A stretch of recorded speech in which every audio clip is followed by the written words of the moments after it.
va a bajar la renta disponible de los pensionistas, porque le ha subido las retenciones, le ha subido el IRPF, le ha subido los impuestos al ahorro y le ha subido los impuestos al consumo. La actualización de las pensiones.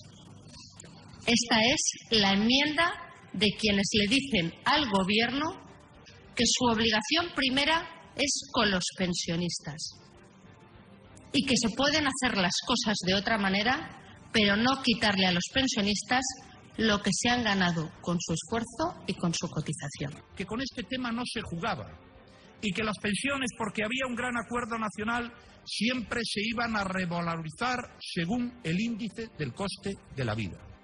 El de los pensionistas a la revalorización automática de sus pensiones. Pensionistas que tienen garantizado por ley, por una ley que hizo el Partido Popular, su poder adquisitivo y el incremento de las pensiones, vuelvan a tener ese derecho. Los pensionistas tienen que tener siempre derecho a cobrar su pensión. Hicimos una ley para garantizar por ley el derecho a cobrar la prestación y además el derecho a que subiera de acuerdo con el índice y con la subida del coste de la vida.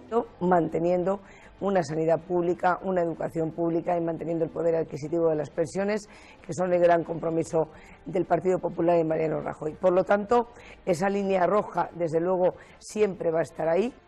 Magnífica de Santa María, pero las pensiones se van a revalorizar según el nivel de vida, y dijo que sí. No tengo ninguna intención de cambiar el statu quo en este momento. No tengo ningún interés y si hay algo que no tocaré serán las pensiones. ¿Las pensiones se van a subir? Sí, las pensiones se van a subir. ¿Y revalorizar de acuerdo con el IPC? Las pensiones se ajustarán al modo de vida, a la subida de la vida, efectivamente.